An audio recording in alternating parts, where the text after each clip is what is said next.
Hi, I'm Liv and welcome back to the Book Nook.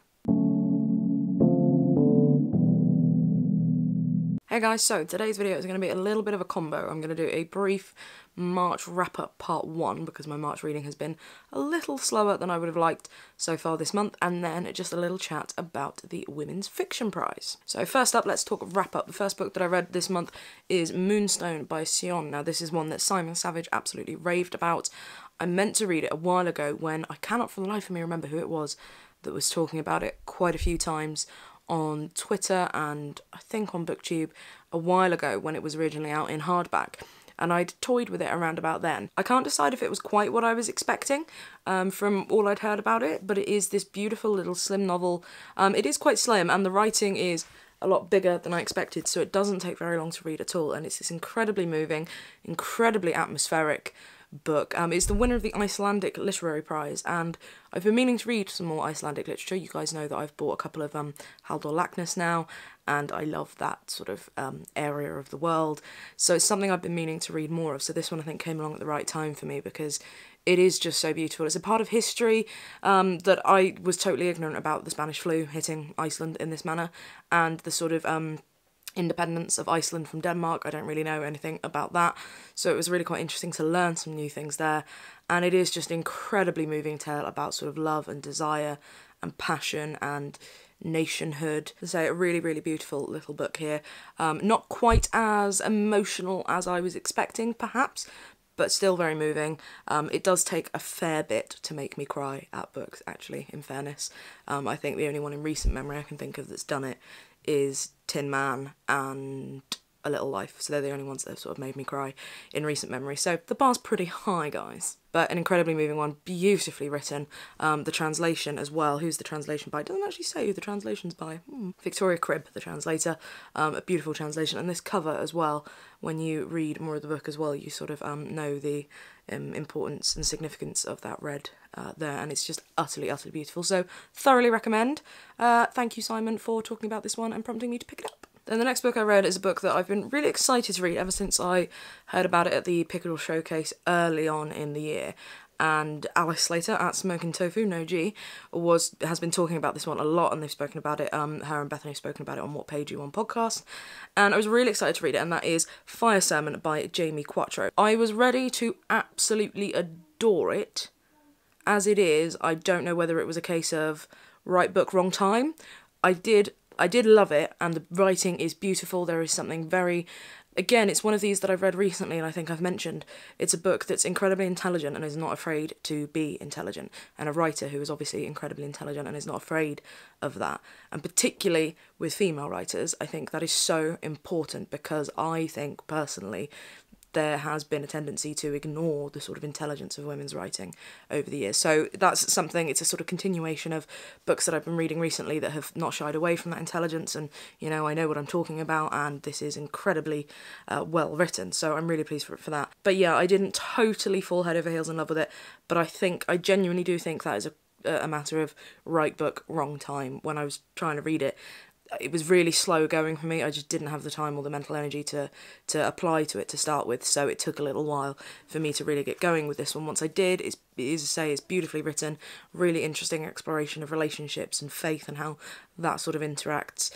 So thoroughly do recommend this one. Even though I didn't love it, I still loved it. And again, I think in terms of this new kind of contemporary female writing that's coming through, this is such a fantastic addition to that sort of new canon, as it were, that I keep referring to, that I've just made up out of my ass.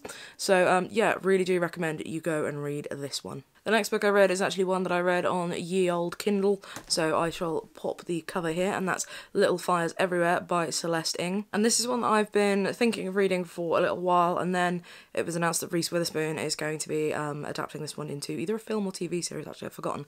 So I thought, well, I'll bump this one up the list. And essentially it is this lovely little slice of suburbia. It reminded me a hell of a lot of Weeds, the TV show produced by Jenji Cohen, without the drugs, but it had that sort of little boxes on a hillside type feel to it, and you know, that's very intentional. That's part of the story, and again, it's one that essentially explores a family in Shaker Heights, which is this sort of very perfect, pristine community, and the family is sort of very well to do, and they have a rental property which they rent out to Mia and her daughter Pearl, and it's sort of how those characters interact and how Mia and Pearl affect the Richardsons.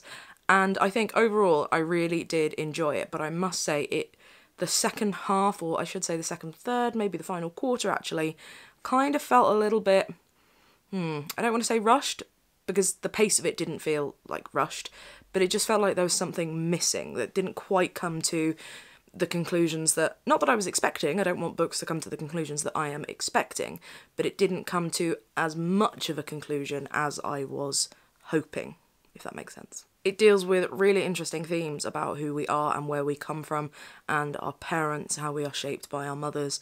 The role of motherhood is really, really key the whole way through. The role of motherhood in there and who we are, how we raise our children, how we raise our parents in a weird way, is really, really interestingly done. But as I say, it was nice. It was a nice book. It was well written, it was funny. The way it was written, in a way, kind of reminded me a little of Donna Tartt's The Secret History. Even though I didn't like The Secret History, there was something about that, but I think that's a case of any writing that deals with kind of upper middle class families has that sort of tinge of for want of better coherence. So yeah, it was one that I enjoyed, but as I say, the ending, I was very conscious of how much of the book was left and how much I felt was still not sort of answered or wrapped up or addressed. So yeah, the last, I think I was at around about 80% when I started really thinking, okay, where's this gonna go? So I would say ultimately it's a really nice slice of suburbia. People have said if you've watched Big Little Lies or read Big Little Lies, this one will appeal as well. I have neither watched nor read, so I cannot comment, but it's worth throwing out there. If you've watched Weeds and liked that sort of suburban type feel, I think you will enjoy it. But ultimately it left me a little bit disappointed at the end. But I still think as like an escapist kind of little read, something to curl up with when you've got a couple of days off, it's worth reading, and really interesting themes in there to think about as well. Then today I have just finished reading All Days Are Night by Peter Stamm. Now this is translated by Michael Hoffman, and Peter Stamm is a Swiss writer, and he's someone that I've always meant to read, and I remember seeing somebody talking about this one on Twitter and posting a quote from it that I was really drawn in by, and I've seen sort of good things about this on Goodreads. I finished it today, and I have to say it's left me a little bit cold. Now I have literally only finished this a couple of hours ago, and I'm always wary of sort of my initial reactions to a book versus when I've had a little bit of time to think about it, but I have to say this one did leave me a little bit cold, which is a shame because I was really excited about it. It seemed like my kind of thing. It's about Gillian, who seems to have it all. She's a sort of TV news anchor for sort of cultural things, and she's married and everything seems perfect. And then she is in a car crash with her husband dies, and she is left badly disfigured. They rebuild her face, but it's obviously very different. And yeah, so essentially it wasn't quite what I was expecting, I think, is one thing. It dealt a lot more with art and the nature of being seen and the sort of notion of beauty and perception was really key throughout.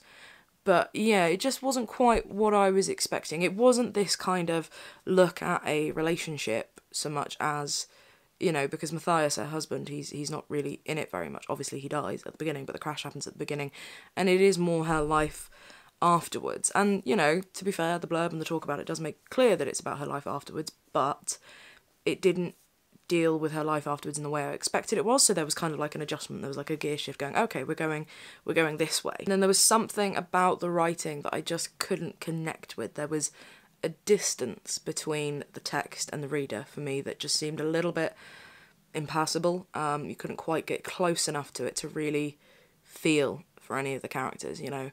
I thought I would feel a bit more sort of sympathy and empathy for Gillian, and ultimately I didn't really. It just, as I say, just left me a little bit cold. So yeah, perhaps my thoughts on this one will change. As I say, I have only finished it a couple of hours ago, and I am always conscious of how my sort of perception of a book can change between immediately finishing it and having a little bit of time to think about it, but ultimately slightly disappointed by this one.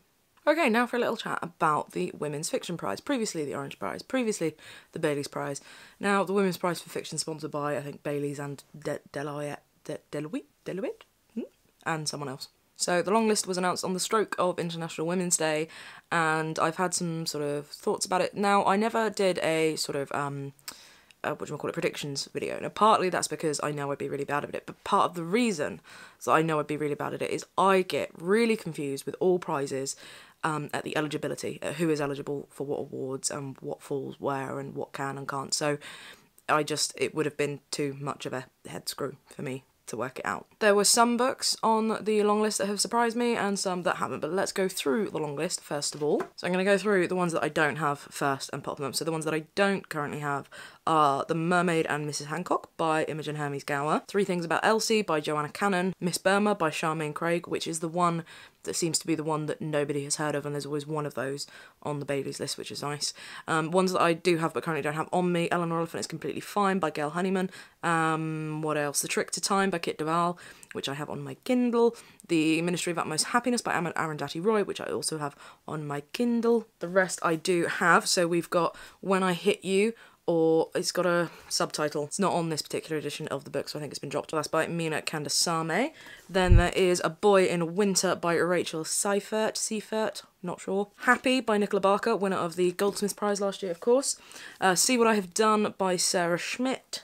Elmet by Fiona Mosley. We'll talk about that in a minute. The Idiot by Elif Batuman. Sing Unburied Sing by Jasmine Ward, Sight by Jessie Greengrass, Home Fire by Camila Shamsi, and Manhattan Beach by Jennifer Egan, or Jennifer Egan, I'm not sure how you pronounce that even. So in terms of which ones I've read, quite thin on the ground, I have read Home Fire by Camila Shamsi, and I really loved that one. I thought it was very, very important.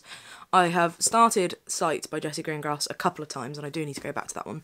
And I have DNF'd previously, Elmet by Fiona Mosley. You may remember around the Man Booker, I was talking about this one, and that is how far I got. I found my copy still with the bookmark in, and I will be tempted to give it another go, but I think, not sure. Essentially, I'm not sure that I'm going to try and do the whole long list. Part of that is due to time constraints, so the shortlist is announced on the 23rd of April, and I've got another quite busy month coming up, couple of months coming up, work that I need to focus on, so I'm not sure that I will have the time to dedicate to all of the long list books to get through them and to properly enjoy them. Plus, on the long list there are some books that I'm not necessarily quite as drawn to as others. Some of them just aren't necessarily my thing, and I think that is what's great about I keep going to call it the Bailey's Prize, the Women's Prize, is that because it is books written by female authors, there is such a wide scope there. But it does ultimately mean that there will always be books that I wouldn't normally read, and sometimes that's a good thing, but sometimes they're books I wouldn't normally read because they're books I wouldn't normally read. Just because they're not my kind of style, not my kind of bag. So I think for that reason I'm probably I will read the shortlist, and I'm hoping Alice Slater at Smoking Tofu No G and Bethany Rutter of What Page Are You On podcast and I are hoping to do some collaboration things around the shortlist between the 23rd of April when the shortlist is announced and the 6th of June when the winner will be announced. So hoping to do some collaborations with regards to the shortlist, but I don't think I'm going to try and read all of the long list. I say that, I may decide in 5 minutes time, oh well I might as well, oh well you know I do want to read that one, I do want to read that one, so we shall see how things go. But of the long list ones that I do want to read, obviously I do want to read Sight by Jessie Greengrass, can't talk today. I don't know what it is about this one that I've tried starting it twice and it's just I've not been in that mindset. So that one, I know it's going to be a book, well I say I know, I am very confident it's going to be a book I love, so I'm going to get around to that one.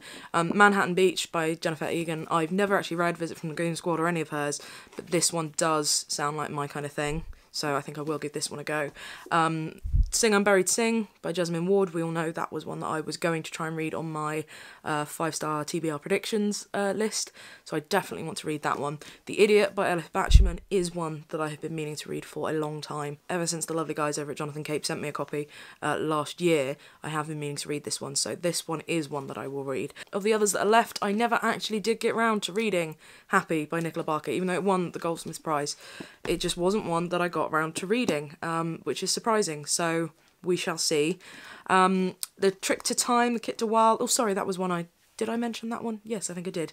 That's one I've got on the Kindle. That one I think I will read. I've heard really good things about that one. I never actually read Kit Dewell's first one, so this one I will be reading. The Arundhati Roy, I'm on the fence. I heard very mixed reviews about that when it was longlisted for the Man Booker, so I'm yet to decide on that one. It's quite a long one, it's quite a chunky one. I think, yeah, I've got to decide on that one. The Joanna Cannon, I don't have anything against the Joanna Cannon, but again, it's one that's not necessarily my kind of reading. I did enjoy The Trouble with Goats and Sheep, but again, it was a little bit, I don't want to sound mean, and by no means do I want to sound mean, and I have all respect for Joanna Cannon, and I think she seems absolutely lovely, but for her books, I think they're a little bit more on the saccharine side of my tastes of reading. That's just sort of where I stand on that, but again, I may read it, I may not. The Mermaid and Mrs. Hancock, I have been toying with reading, but there is something about it that... Right, the whole Essex Serpent thing, the whole Essex Serpent link. The Essex Serpent was, for me, such a big deal because I don't normally read historical fiction. I don't normally read that kind of book, and it took a lot for me to go, okay, I'll give it a go. And I was so pleasantly surprised, so blown away, loved it so much, that I'm just not sure if that can happen again. And I know that there are some similarities, and it's being talked about as sort of another Essex Serpent. So I'm just a little unsure about that one, if I'm honest. But yeah, I have yet to fully make up my mind. Oh, the other one I have read was Ellen Oliphant is Completely Fine, which, yeah, as I say, I did like. I had some problems with it, but I can see why that one's on the long list. So I will be really intrigued to see what books make it to the shortlist. Yeah, very intriguing long list. As I say, that's why I'm always intrigued by the Women's Prize, their long list and their short list, because the only sort of factor in common is that they are written by female writers. There is such broad scope for totally different styles, you know. You've got See What I Have Done, which is a thriller, then you've got some sort of quite, you know, innovative, very literary books, and then you've got some that are sort of more your kind of cosy read-up type ones. So, yeah, a lot of thoughts on that one. Have a little chat with me in the comments below about not the Bailey's Prize, the Women's Prize for Fiction long list. Are you going to try and read them all? How many have you read? How many have you got? What are your plans with the Women's Prize for Fiction? Are you going to go for it? Are you going to wait till the shortlist? What's gonna do? What's gonna do? You know what I mean. Are there any that I've mentioned that I'm a little on the fence about that you would like to change my mind on for whatever reason? Have a go, see if you can. As I say, you guys know me by now, I don't want to sound mean about any books, and all of these I'm sure are fantastic books, and there's a reason they're on a long list for one of the biggest fiction prizes, but it's a taste thing, isn't it? And with as much as anything, I've got to think, would I really be likely to read, say, 3 Things About Elsie or See What I Have Done in a normal year? I mean, See What I've Done has been out for a while now, I've had the proof, I've thought about it a couple of times, but it's not been one that's totally jumped out at me. I have heard really good things about it, but it's not necessarily my kind of book, it's not my sort of go-to. So yeah, you know, you could say the long list is a reason to go to those books that you wouldn't normally read and sort of expand those reading horizons, but for me it is a question of taste, and there are so many other great books that I know I want to read that it's time management, and yeah, so that was one of those excellent sentences that just petered right out at the end, wasn't it? Wow, my cat has just farted from the other side of the room and I can smell it. That's disgusting. Yeah, you're really cute, but that's disgusting. So yeah, have a little chat with me in the comments below about the Women's Prize for Fiction. As I say, by the time I do my next video, I may have changed my mind completely. My next wrap-up video may be that I've read half the long list already. Who knows?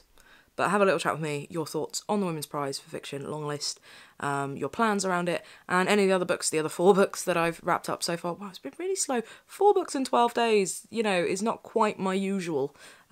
But yeah, things have been weird. So yeah, have a little chat with me in the comments below. Oh, one more thing I have just remembered that I have got to do. It's time to announce the winner of my first ever giveaway. So the lucky person who will be getting a copy of Ali Smith's Girl Meets Boy and Danny Denton's The Early Kid and the Kid in Yellow is, drumroll, brrrr, Book Love. I've put the avatar there, the user. Get in touch with me in a comment and we'll work out how you get your address to me for me to send them to you. So, yay! So thank you very much to everyone who entered that. I'm hoping I will be able to do some more giveaways in the future. I've got some other things that I could do. Apologies again for everyone not in the UK, that I can't quite afford to post things abroad yet. Maybe one day, who knows. So yeah, thank you very much for everybody who entered that.